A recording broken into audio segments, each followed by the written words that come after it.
G'day everybody, welcome back to this second video in this series from the free QCE lectures that we held recently at QUT. If you haven't seen it already, the first video in this series was looking at the ATAR, calculations, kind of behind the scenes QCE, how your scores are calculated and things like that. And this video is a little bit different. We'll be focusing more on study skills, study techniques, things you can do essentially from right now to help you maximize your marks in your subjects and essentially maximize your ATAR.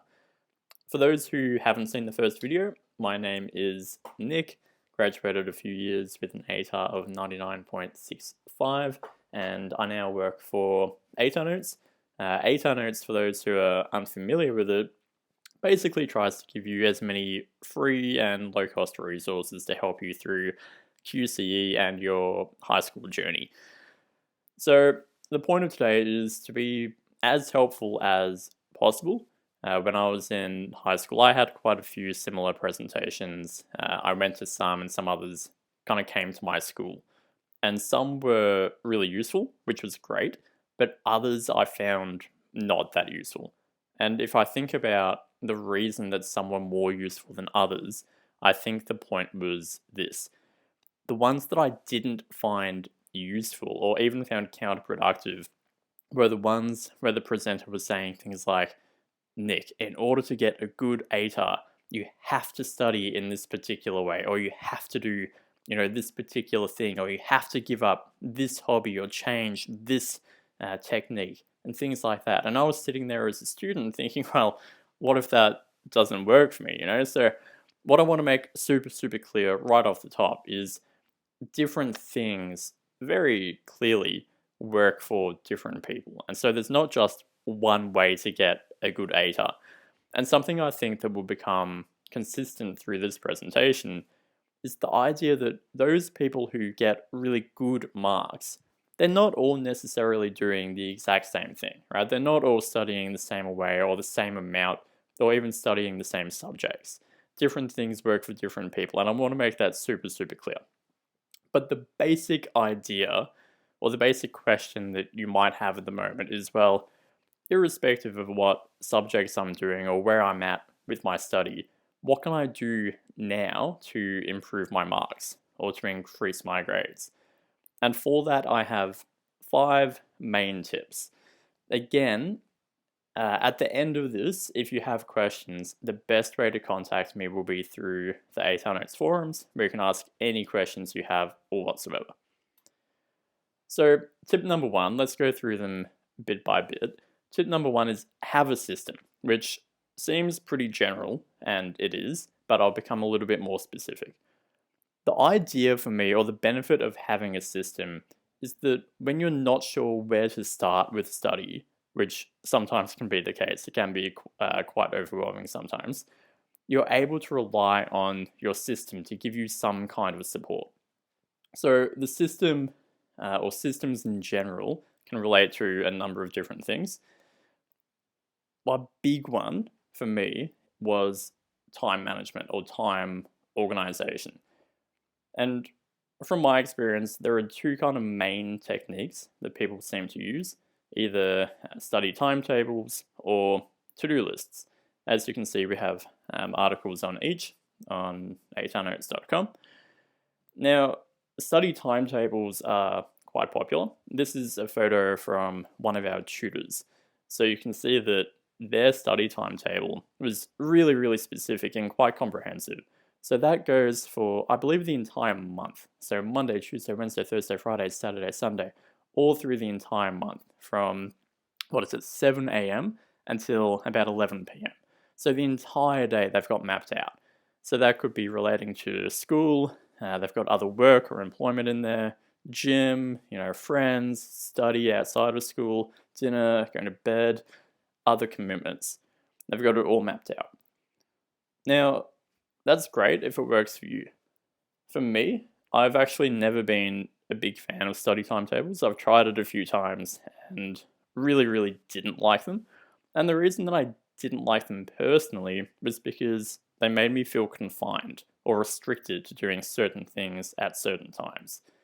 So if I had, for example, I don't know, physics study penciled in for 5 p.m. on a Tuesday, and then it got to 5 p.m. on a Tuesday, and I was feeling unwell or not motivated, or I just didn't feel like studying, or like something else had come up, then what do, right? You really have two options. You can either sit down and do the study anyway, even though you don't want to, which in my opinion leads to bad study, or you don't do it and don't follow the timetable, which in my opinion kind of makes it irrelevant in the first place. Again, that's only a personal view, and study timetables work really, really well for a lot of people, and they don't necessarily have to be as stringent as I'm making them out to be.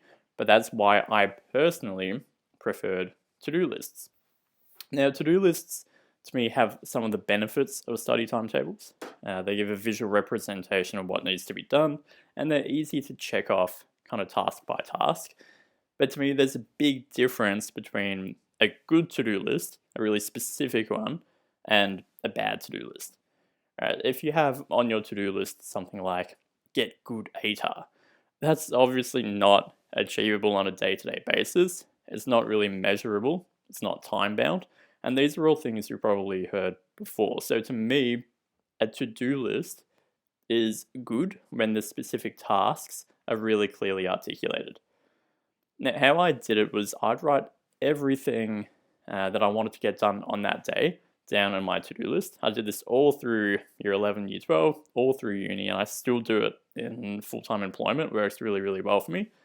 And I'll just gradually tick them off bit by bit. But the important thing is, as you can see here, just ticking them off, the important thing is if you don't get through everything on a particular day, that's okay.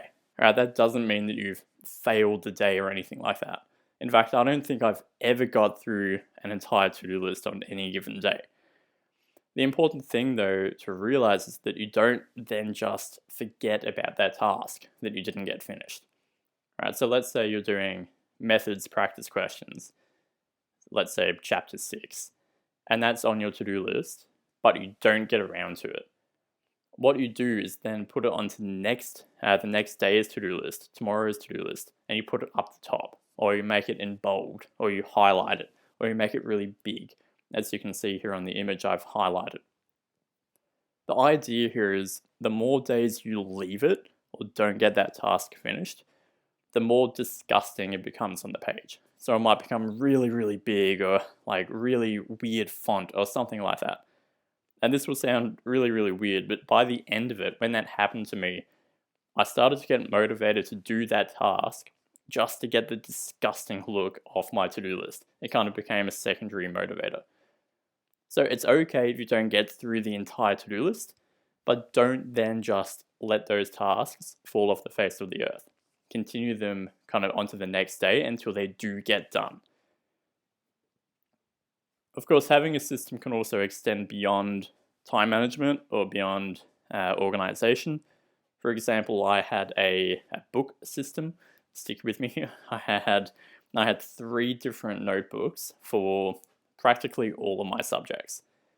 Now, the first notebook was dedicated to kind of rough or messy day-to-day notes. So if I was in a lecture like this one, or if I was in class and my teacher was talking, or I was taking notes off a PowerPoint or from a textbook, I'd use that first notebook, just day-to-day study. The second notebook was specifically dedicated to neat summaries.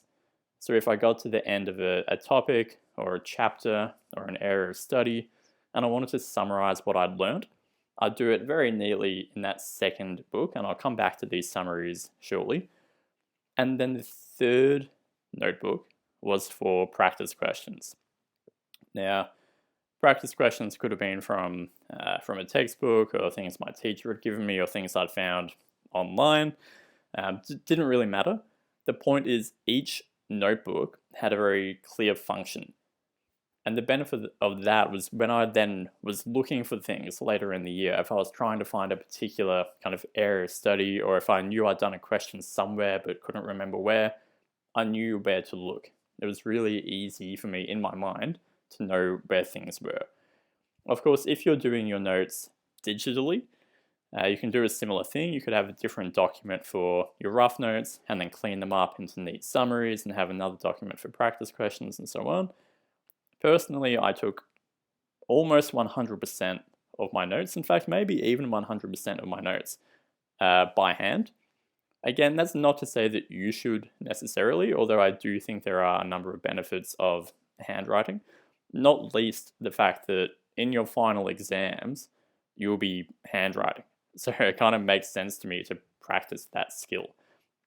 Right, if you take notes throughout the year all on your laptop or your iPad or whatever, which is fine, you might then get to the end of the year, have to write an essay in an exam, and realize that handwriting actually is quite difficult if you haven't been conditioned.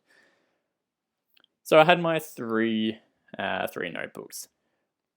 I also had a number of other systems, believe it or not. So I even had a pen system where each different color of pen denoted a different thing. So blue pen to me was just day-to-day notes. Black pen was notes to myself. So things like, oh, Nick, don't forget to reread chapter 6 and things like that. And red pen was for anything that I'd stuffed up or got wrong or needed to kind of revise really heavily. So again, when I looked back at my notes, there was a clear visual representation of what I needed to work on and any notes to myself. Now, if you don't have a system, don't stress. You're actually in a good position at the moment to kind of work on one. So over the next couple of weeks, couple of months, even all the way up to the end of your year 12, you can work on your systems. Habits take a little while to implement, but once they're implemented, they just become second nature. So you can actually set yourself up now over the next little while to have a really, really good and productive year ahead. My systems were quite specific, as you can see. They don't have to be that specific, so don't get overwhelmed with the idea that for every subject I need 6 different books and 9 different pens and I've got to wake up early with my to-do list and stuff like that. That's absolutely not the case. Again, it's simply what worked for me. Tip number 2 is balance. Now, you can't see me obviously on the screen, but you would have seen my photo earlier on. If you look at me and look at my physique, you'll know 100% that I've never walked into a gym, right? I do not work out at all. However, if I wanted to get really big physically or really muscly, I would try to get physically buff, right? I'd try to work on my muscles. And there's a similar thing with getting good grades, and stick with me through this analogy. If you want to get really big academically, you want to get academically buff. And this is me here being academically buff. And let me explain the analogy. So if I was trying to get big physically, build my muscles, it wouldn't make sense for me to go into the gym, having never been to a gym before. It wouldn't make sense for me to go into that gym and then try to work out 24/7 for the next month. Right? It wouldn't work, or it wouldn't make sense for a number of reasons. Number one, building muscle doesn't work that way. Number two, it's obviously not sustainable to go super, super hard for a month with absolutely no conditioning. And number three, in all likelihood, going too hard too early would mean that I injure myself or pull a muscle. Once I injure myself or pull a muscle, I need time to recuperate, meaning that I actually can't go back to the gym anyway. So it's counterproductive. And it's the same thing academically, right? If you want to get really, really good marks, it's great to be aspirational and say, well, I'm currently sitting on 40%. I want to get a 99.95 ATAR. Therefore, I'm going to study 24/7 for the next 2 months, right? That's all well and good in theory, but in actuality, that's not going to eventuate. What you want to do is to build it up consistently over time, because the same thing is true, right? If you try to study too hard, too early for too long, you'll injure yourself or do harm to yourself. You'll get burnt out. And if you get burnt out, you then need time to recuperate or to recover, where you won't feel like studying at all. So it's actually counterproductive to your marks. So instead, whether you want to get big physically or really good academically, consistency will be your best friend. And I'm going to bang on about consistency quite a lot over the next few slides. It's all about consistency.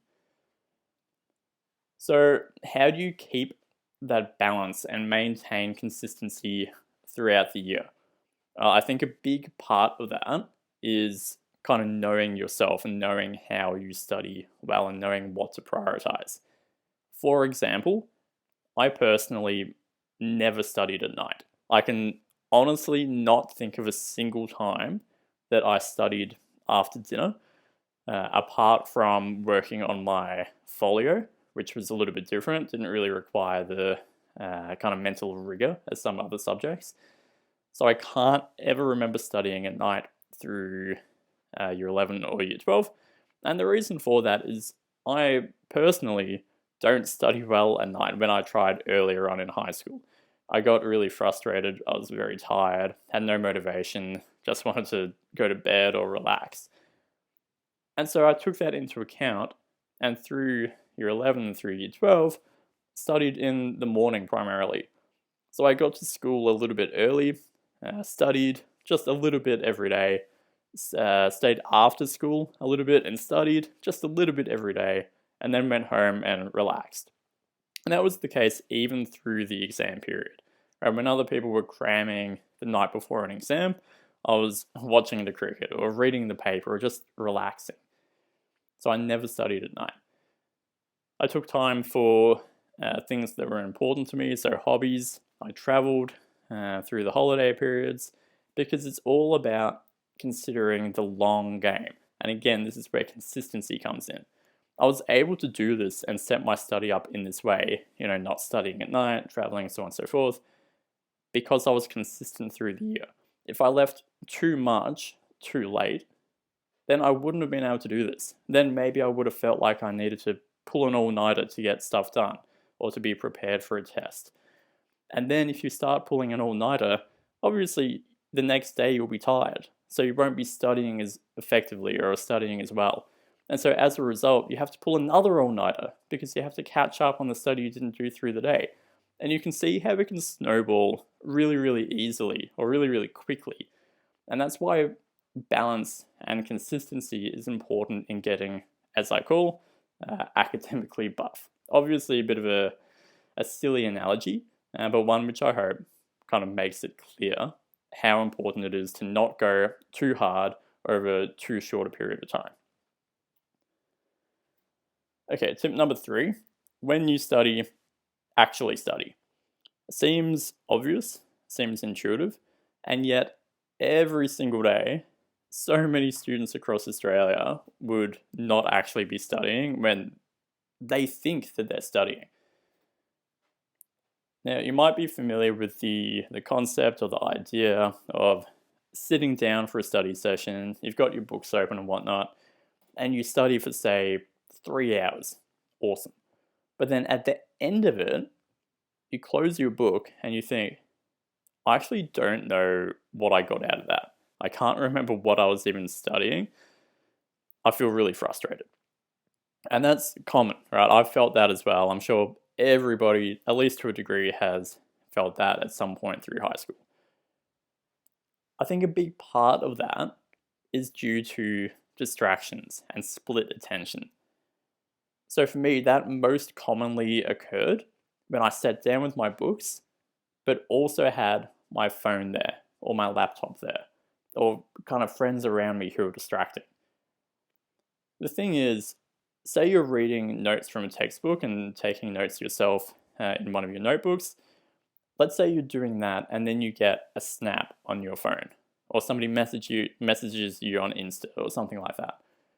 You might think that looking and responding to that only takes 5 or 10 seconds. It's no big deal. But the thing is, if you do that throughout the entire study session, you're losing heaps and heaps and heaps of time and mental energy. Right? You might be studying, then get the message, So you have to look at the message, takes 5 seconds, then you think about how you respond, or maybe even if you should respond, another 5 or 10 seconds, then you type your response, 10 seconds, great. But then you have to go back to what you're reading and re-enter the study zone. So you might even have to reread the previous paragraph to remember your place or to remember what you were thinking at the time. And then by the time you do that, maybe your friend has messaged back. And it just keeps on going like this, kind of back and forth. And you might be doing a little bit of study, but then get distracted. And then another little bit of study, but then get distracted again. And it's not just, your phone or technology or anything like that. For me, the fridge was a big one. All right, I'd get through 10 minutes of study and then think, you know what, might check what's in the fridge. And then go to the fridge, open it, nothing new, okay, great. Go back to study, do another 5 minutes, and then think, I wonder if there's anything new in the fridge. Go to the fridge, open it up, still absolutely nothing new. Close it, go back to study, and so on. So for me, studying at home was not that effective due to these distractions. And so what I did primarily was try to prepare in such a way that those distractions were limited. And as I say on the slide, it took me quite a long time to realize that study preparation, at least for me, was just as, if not more important than your actual study technique. So try turning off your phones or handwriting instead of taking your notes on your laptop, or setting yourself up where there will be no distractions. Right? I didn't work well at home, so I tried to study at school as much as possible. In the mornings, we had like a senior study center, and then in the afternoons, that was closed, so I used the library. Just try to set yourself up in such a way that when you sit down and open your books, there's no way that in 20 seconds from now you'll get distracted, because that's not what you want. Right? It's not good for you for 2 reasons. First of all, naturally, it's not good for your study because you're getting distracted all the time and the quality of your study will be low. But second of all, it's not good for you either in terms of a relaxation sense. Right? Because you might get to the end of that 3-hour study session and feel frustrated that you haven't actually learned anything, and tired because you're trying to split your attention that whole time. What's actually better, or what would be better, is to have 1 hour of actual, really good, productive, effective study, and then take the 2 hours off. Right? If you split it more clearly in terms of study and not study, rather than spending all day kind of but not really studying, you'll be in a much better space. And I think if you haven't heard the phrase, study smart, not hard, if you haven't heard that already, you will hear it a million times over the next little while. To me, that's a big part of what studying smart, in inverted commas, actually is. Setting yourself up, study preparation, doing the study, and then enjoying your time off guilt-free. It's all about long-term preparation here, and again, consistency. Now, in terms of actual study, I was saying the study preparation is important. Naturally, how you actually study is also important. And if you're sitting in this room, or your room, I should say, and you're thinking, well, I'm not that happy with my marks at the moment, I'm not that happy with how study is going, or even if you're thinking that you are pretty content, there are things you can do over the next, weeks or months, or even years if you want to really hone in on how you study best. And to do that, simply try a whole range of different study techniques. There are hundreds, if not thousands, of ways that you can study. And you can be really creative with it if you want to. So on the screen here, you'll see just some of the things that I personally used, mostly in year 11. So at the end of year 10, kind of through year 11, I was, not that content with my marks. I was going okay, but thought I could be doing a lot better.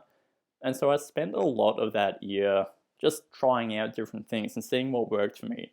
And some worked really well, and some didn't work that well, but that's fine. At least you then know. Some study techniques are really unusual or kind of out there. These are the notes, for example, of one of our tutors. As you can see, quite aggressive. It's a note to themselves, so a list of things I don't know, so that maybe I'll remember something in the exam. Very colourful, very expressive. Now that worked for them, right? They've told me later on that in the actual exams, they didn't remember learning this content in class or anything like that, but they did remember this particular note, and therefore did remember the formula or the definitions or things like that. This particular tutor got a 99.8 ATAR. Now, if I were to look at those notes, that would just make me a bit anxious, right? I don't like conflict at all. I don't like raised voices, but it worked for him. Maybe you even need something explained in a slightly different way. Cheeky plug, try our short study videos, right? If you're spending hours and hours and hours reading textbooks and it's just not sinking in, sometimes approaching that content in a slightly different way can make all the difference. The idea here is that when it came to crunch time through year 12, particularly toward the external exams, I wasn't wasting time trying to think about the best ways to study because I knew how I studied well.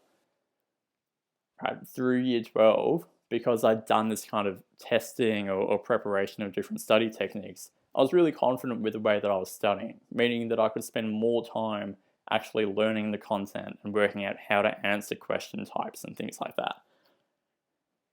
Now, I'm aware at this point that I actually haven't been that helpful, all right? Like, basically all of my advice has just been, yeah, like, studying is easy, just find out what's good for you and what works for you and then pursue that all the time. But I'm very aware that doing that can actually be quite difficult if you don't know where to start. So I want to be pragmatic here and actually elaborate kind of briefly on 3 very specific ways that I studied. So for content heavy subjects, we're talking mostly kind of humanities or science subjects, business related subjects. I loved summaries.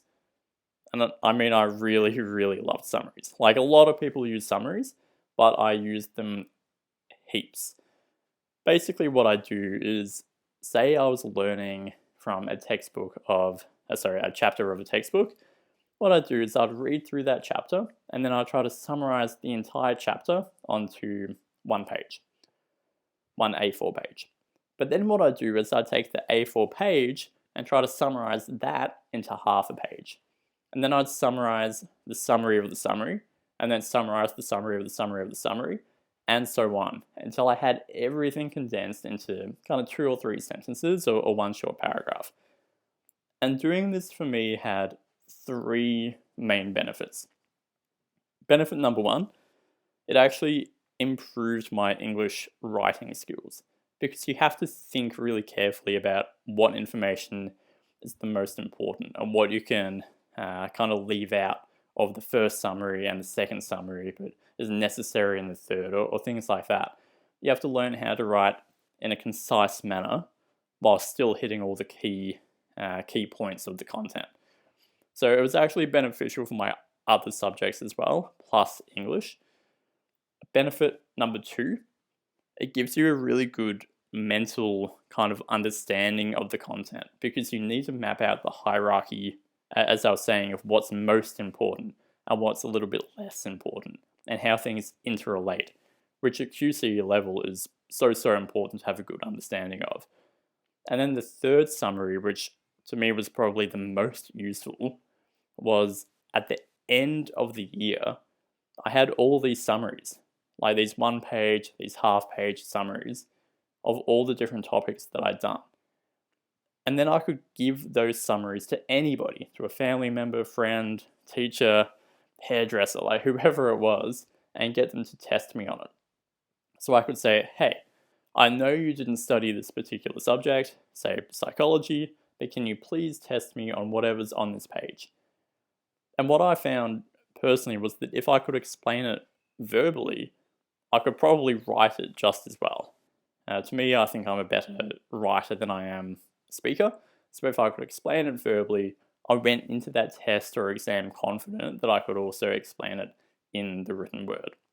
So for me, content heavy subjects relied a lot upon those summaries and summaries with summaries and summaries with summaries with summaries and so on. For English subjects, I'm very cognizant of the fact that writing essays, particularly practice essays, can be difficult, both in terms of content and also motivation. Right? Like writing a full essay might take you a couple of hours, and particularly if you're handwriting it, that can be a really big stretch. So I used a lot of dot point essays, again, more so toward the end of the year. It's naturally important to know how to structurally write an essay and how to write a good one. But when I felt, at least somewhat confident with the structure, I relied a lot on dot point essays. And what I mean by that is finding an essay prompt, might be like a practice essay prompt, and instead of writing the entire thing from front to back, I'd simply write down what I would talk about if that prompt came up on an examination or a test. So you might have like essay topic right at the top of the page, and then paragraph 1, dot point, dot point, dot point. Paragraph 2, dot point, dot point, dot point. Paragraph 3, dot point, and so on. And this was good because obviously it saved time, meaning that I could look at a greater range of essay prompts, but also made me think about how I would structure it. So it's actually beneficial for me in terms of technical writing as well. You have to think about how each dot point will relate to the next dot point, or how each paragraph will relate to the next. And again, I'm not saying that writing full essays from front to back is not important, because it is, but dot point essays is something I used a lot. And then for math subjects, this will seem really basic, but practice questions. Pretty much everybody does practice questions for math, but what I did was I kept pretty specific record of what practice questions I was doing and where I was going wrong. And I think that's the important thing, and that's the distinction. Right? I think a lot of people will do heaps of practice questions and then just leave it at that. They might not even check if they're getting it correct, probably won't mark them, and very unlikely they'll go back to those practice questions over and over again to keep doing them until they get them right.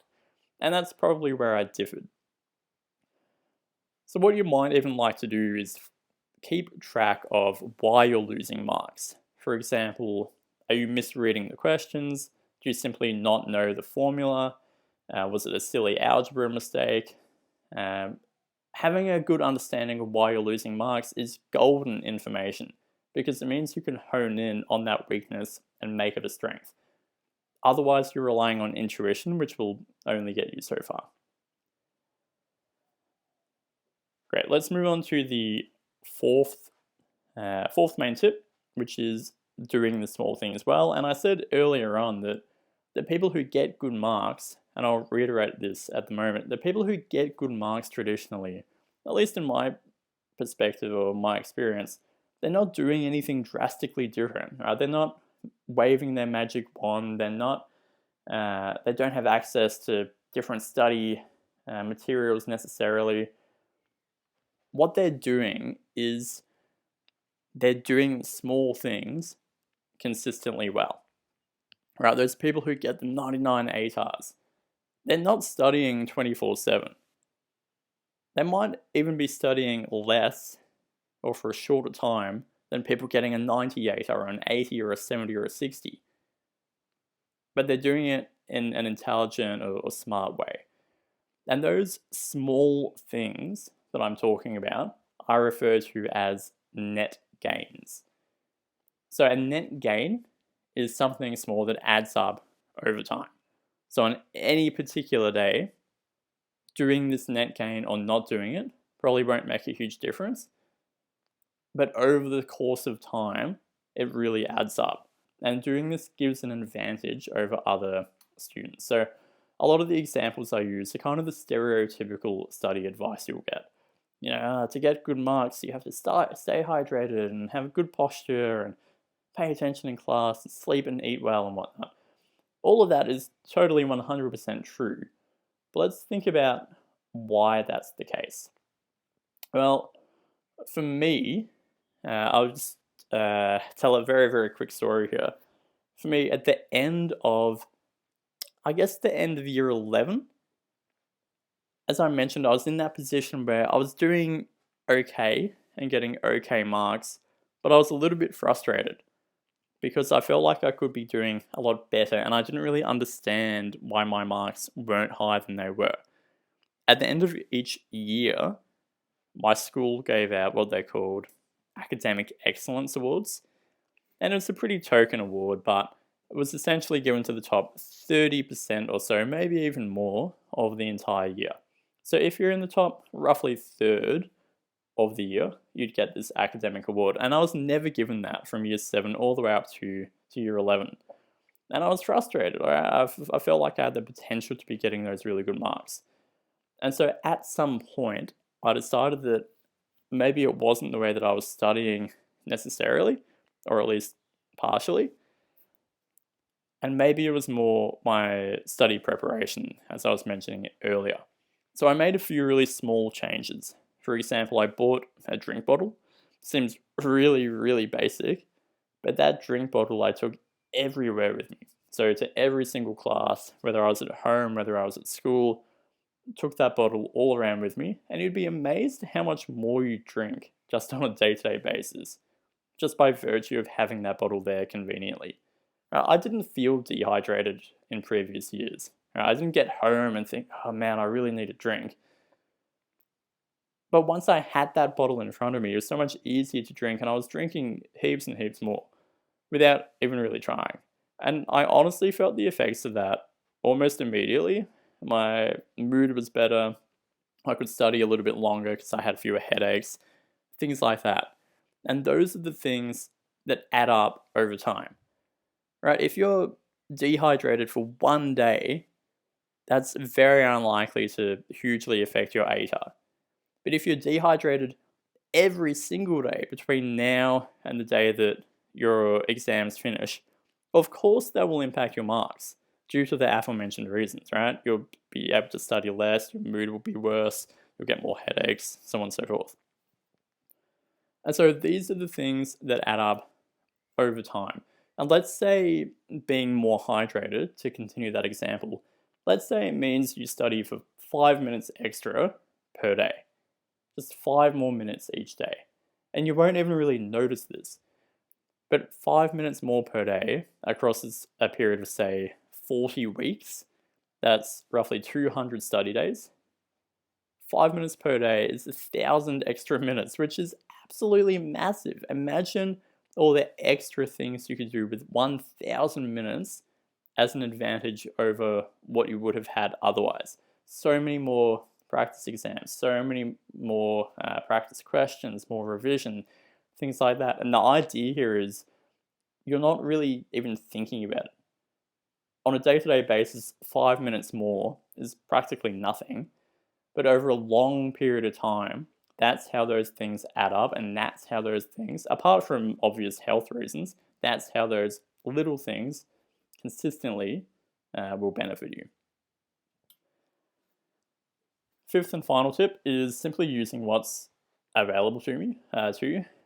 Every year, I'm staggered, absolutely astounded that 2 particular things are taken for granted and not used by students. Number 1 is class time. It makes absolutely no sense to me to waste your class time through the day and then get home at night and think, oh, I've got so much to catch up on.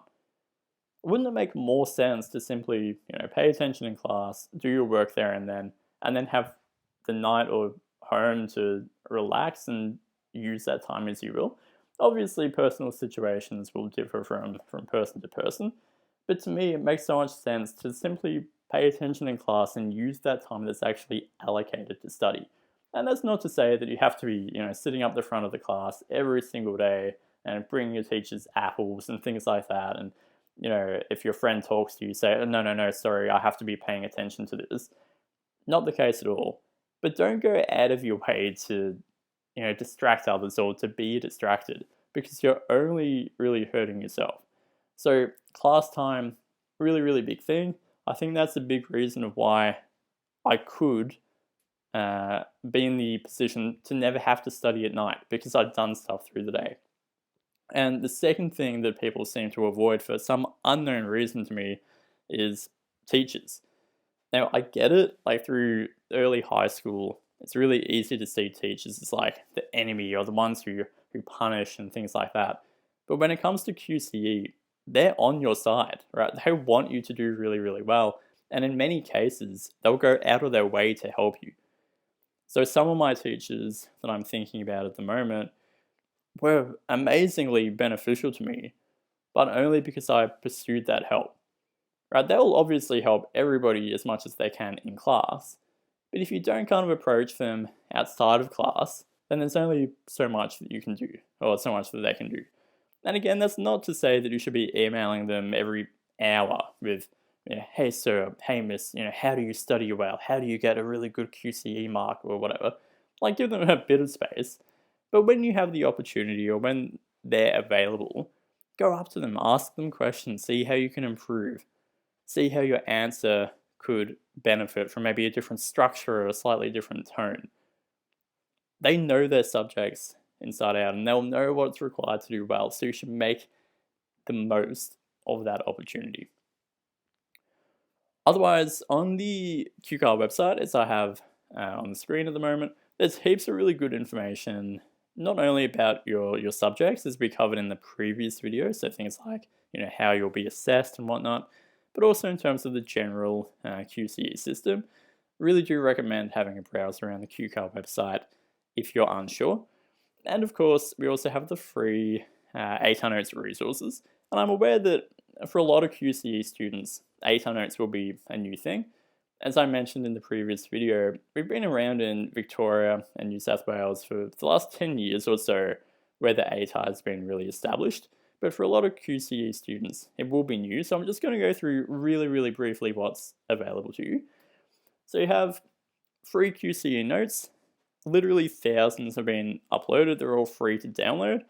And you can filter by subject, by state, and by year level.